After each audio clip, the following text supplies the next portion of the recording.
everyone. Today is our very last lesson in chapter 1, and then we'll be moving on. So today we are going to be talking about rewriting equations and formulas.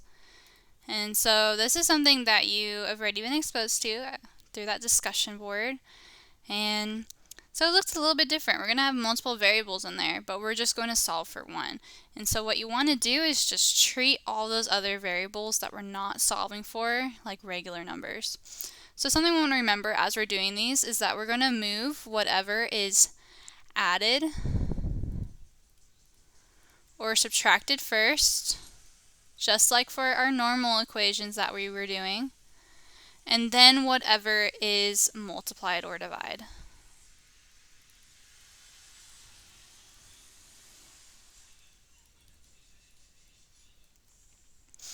Okay, so let's get to those first examples. So we're going to solve each for the missing variable. So this one we are solving for y. So I want to get y by itself.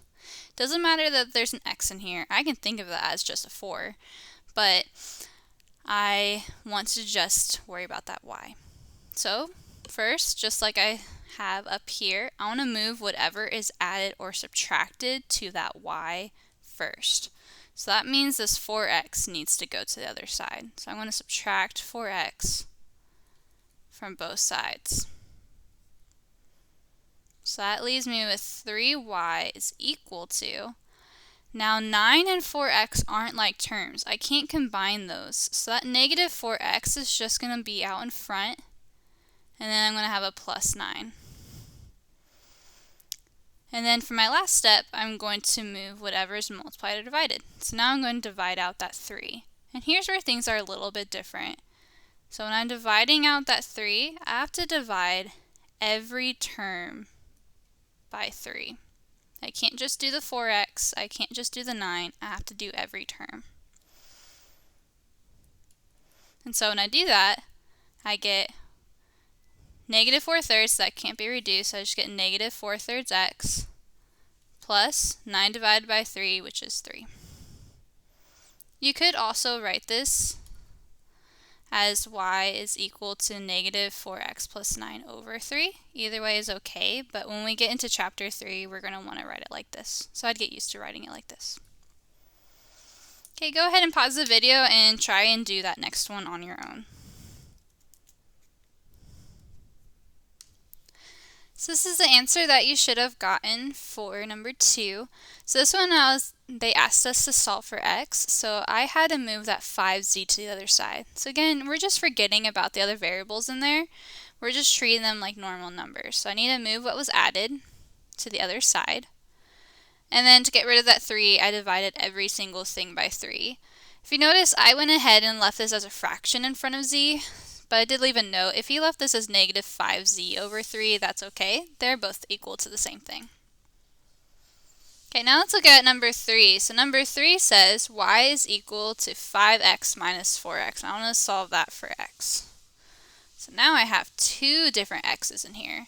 But that's okay. What remember from last time is that we can combine like terms. So what I'm going to do is 5x minus 4x, and I just get x. And so it's already solved. Okay, now let's try this last one. So last one, I'm solving for x again. This time I have multiple things added to it. So I need to move that 3 and that minus k first. It doesn't matter which one we start with. I'm going to go ahead and move the k first. If you move the 3 first, that's okay.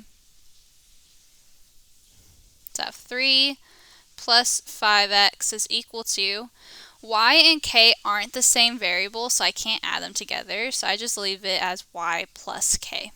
They can't be combined. Okay, and I'm still trying to get the x by itself, so I need to move that 3 because it's being added to it.